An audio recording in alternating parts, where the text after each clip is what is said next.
Yan, lahat yan. Commercial na yan. Commercial na talaga tong lugar na to. Okay. Mga ito. Oo. Dinadayo rito. Dito pa lang, marami nang makikita yung mga turista. Oo nga. Ito yung nireplika nila yung mga island. Ah, ito yung replica ng 100 Island. Mini-me, kumbaga. Mini island. Picture nila. Bonsai, no? Oo, tunay na bonsai. Ayun, no? Nandun. Ayan, di ba? Dito pa lang magpapapicture ka. So, Dito pala, Instagrammable na. Okay, so ito yung tourism's office. Yan, no? parking area. Oo. Sa parking area lang, pwede ka nang tumampay na. Oo nga, parking area pa lang eh. Dito pa lang, actually, pwede nang magliwaliw. Dalawa yung food court sir. Isa ito, isa yung Ah, golden. may food court din doon. Maraming paninda doon. Alright.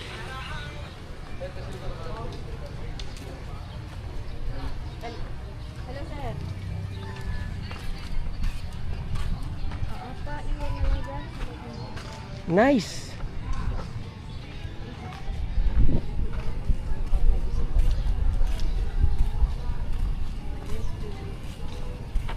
Ito na yung talagang pinaka-park. Ito ang park. Diyan ka sasakay ng papuntang island. Oh, okay.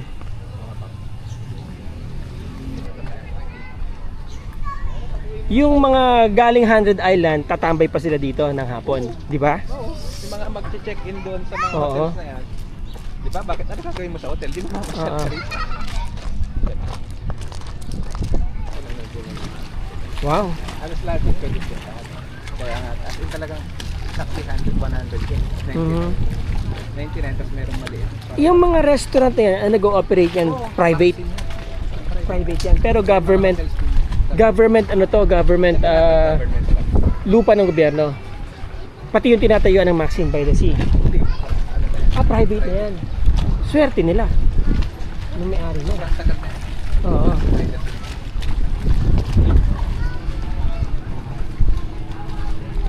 Gaganda ng bangka nila, sir, ah. May mga bubong na talaga, oh. Kaya safety lang.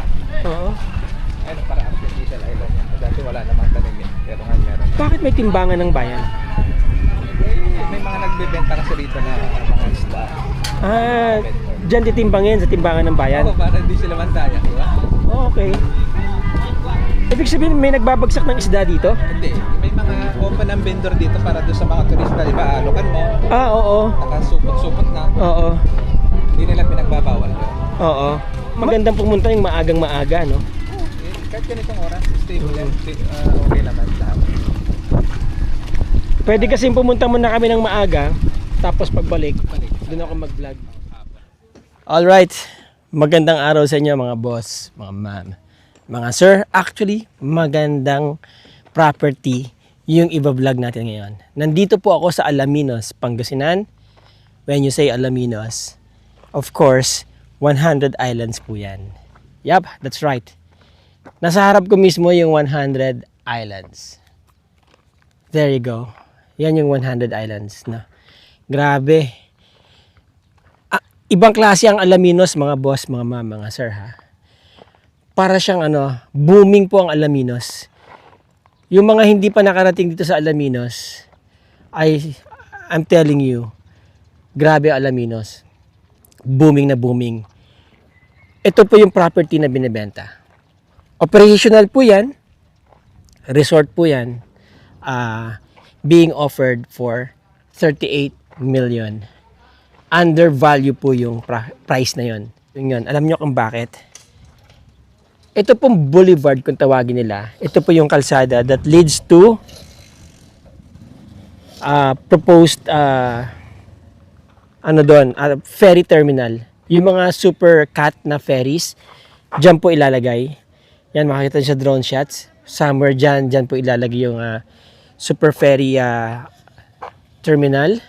Tapos, dito sa kabila, yung pinapatag po dyan, tinatambakan dyan, magkoconnect po yan doon, sa road doon. Yan naman po ang ginagawang golf course. Mga foreign investors po ang naka-invest dyan. Alright. Itong kalsada na to leads to main thoroughfare papunta naman po sa National Highway o sa pinaka-central business district ng Alaminos. About 100 meters from here, nandyan na po yung jump off point ng 100 Islands. Yung parang pinaka-plaza nila dito. Nandyan din ang tourism's office. Alright? Now, this is the property.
$23 po ang frontage and about 200 or 100 meters ang kanyang haba.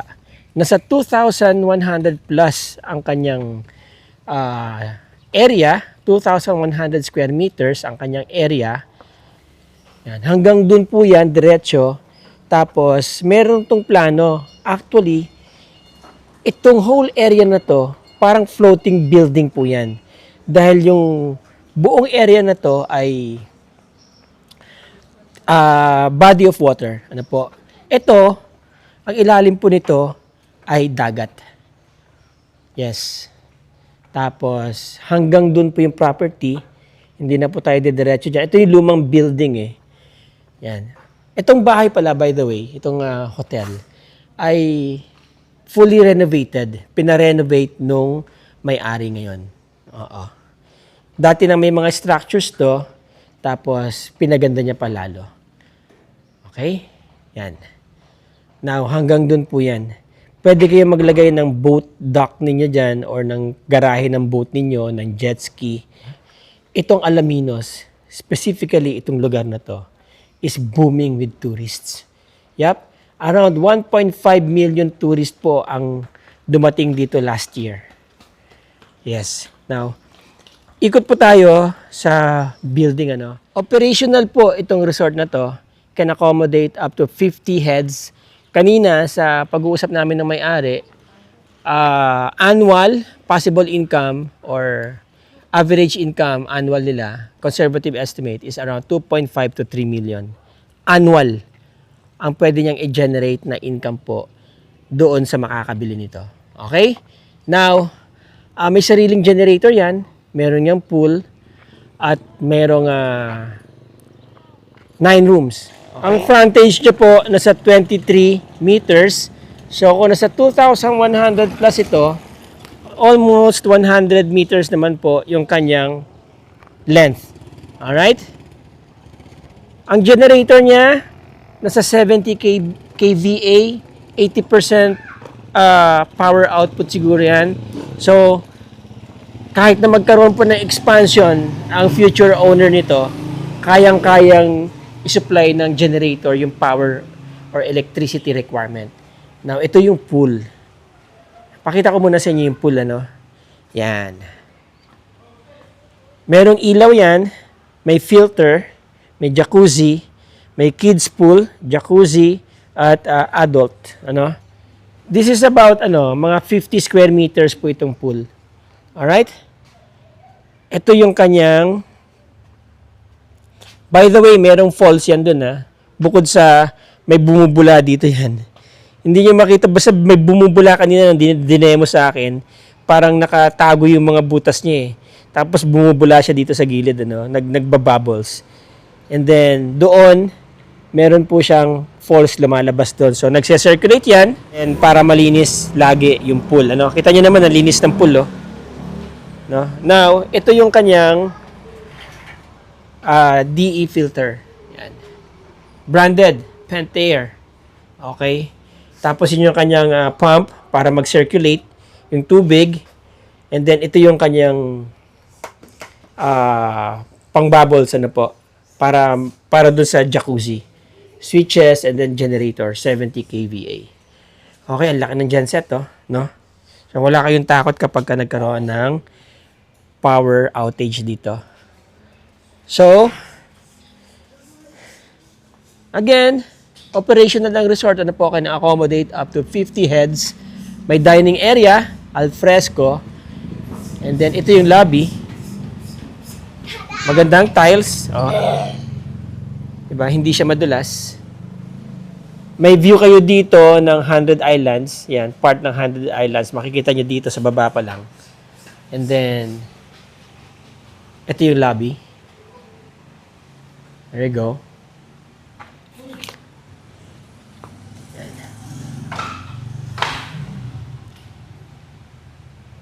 Itong bahay, by the way, is a Capiz guest house. Nung nirenovate, niretain po itong flooring.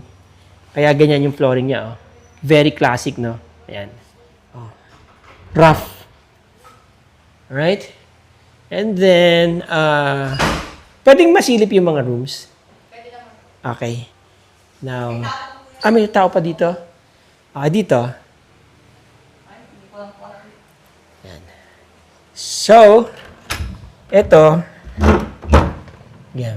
Just to give you an example, yan. Ganito yung kwarto nila. Yan. Bawat kwarto mo may sariling wifi. So, yan. Bawat kwarto may sariling wifi. Bawat kwarto may sariling CR. So, lahat ng kwarto may sariling CR. Alright. So, yan. Okay. And then, ito yung receiving area. Ano to? Lock, stock, and barrel operation. Ta-transfer na lang sa inyo pati yung sistema. May mga parokyano na to.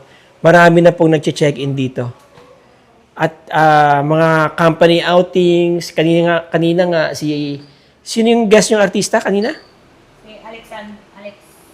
Alessandra? Alessandra po. Alessandra De Rossi.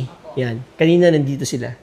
Si Alessandra De Rossi. At marami pa rin mga guest na mga dumarating dito. Now, modernize ang kanilang kanilang circuit breakers. Ayan.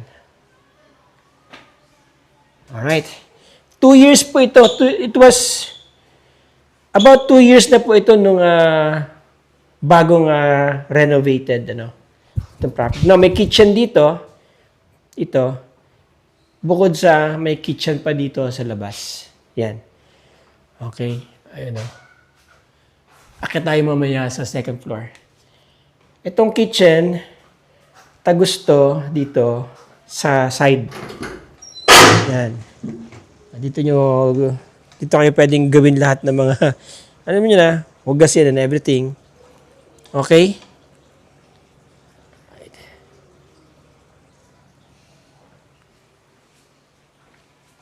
May mga CCTVs na rin, ano?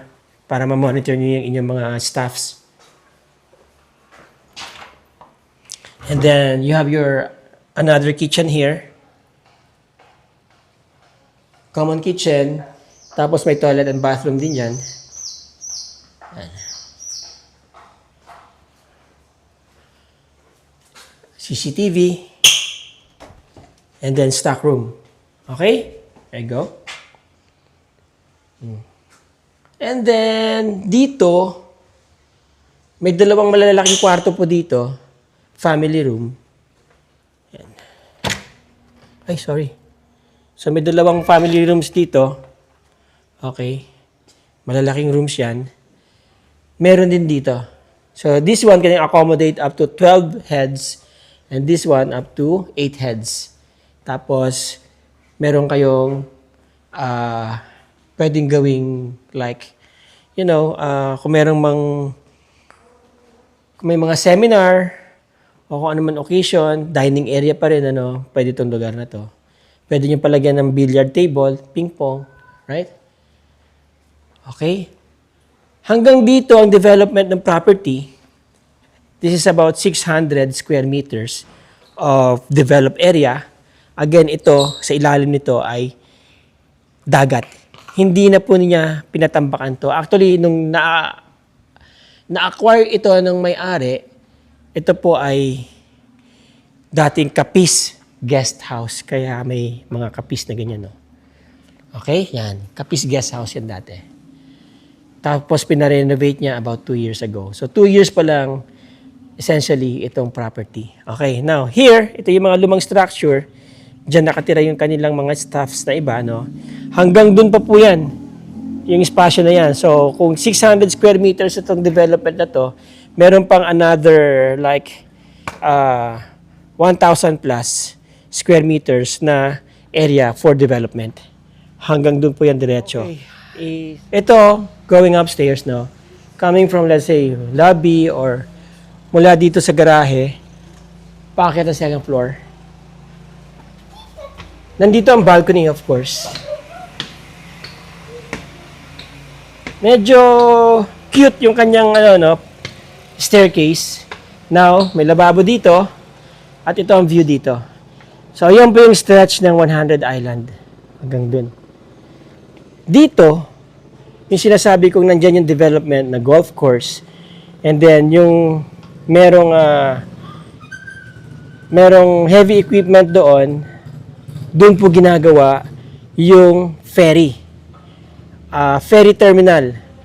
Ano po yan? Supercut ferry ang gagamitin dyan. Coming from La Union, San Fernando, La Union yata, tapos connecting Dagupan, Alaminos. So, Alaminos, Dagupan, La Union.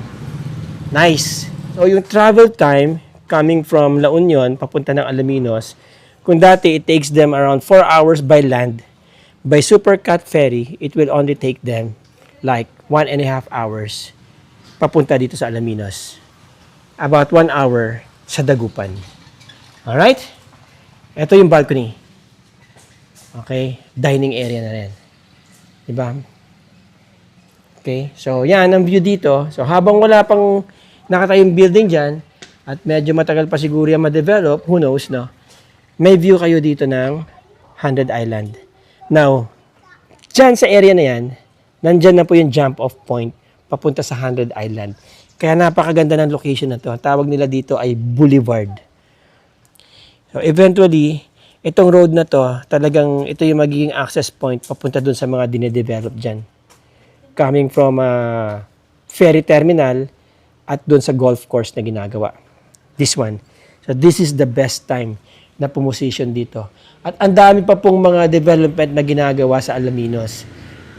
May ginagawa silang bagong city hall, may ginagawang airport, naka-ready na rin si Robinsons at saka si SM na maglagay ng kanilang establishments dito. Kaya eventually, kapag yun nagawa na, well, for sure, mag-skyrocket ang value ng properties dito. Alright, so dito sa second floor, may common shower and toilet. Hallway, about 1 meter wide, no? Yan. Magandang kisame. May cove light, no? Okay. So, may mga rooms dito. Hindi na po natin bubuksan yung mga kwarto. Baka may mga tao pa dyan. Yung mga crew ng ABS-CBN nandito kasi. So, hanggang dyan, meron silang 7 rooms. 1, 2, 3, 4, 5 rooms dito. At meron silang 4 rooms sa baba. Alright? There you go. Ganda. Okay again, mga boss, mga ma'am, mga sir. Ang property ay nasa 2,100 plus square meters. 23 meters ang kanyang frontage. Ang haba niya ay nasa almost 100 meters kung nasa 2,000 plus yan. Alright? Very strategically located ng property being offered under value. 38 million lang, mga boss, mga ma'am, mga sir. Kasi kung kukumputin po natin yung totoong value nito, ang market value kasi per square meter dito is 20,000 na. Ano na yan median range. Average price po yan, yung 20,000 per square meter. So, kung nasa 2,100 square meters to, times 20,000, 42 million na po. Yung lote pa lang ang pinag-uusapan dyan. Hindi pa po kasama yung building. Now, itong building po, again, sabi ko nga, operational na to. Lock, stock, and barrel. I-assume nyo na lang, i-operate nyo na. Marami na po itong parokyano. Can generate up to estimate 3 million per year, per annum.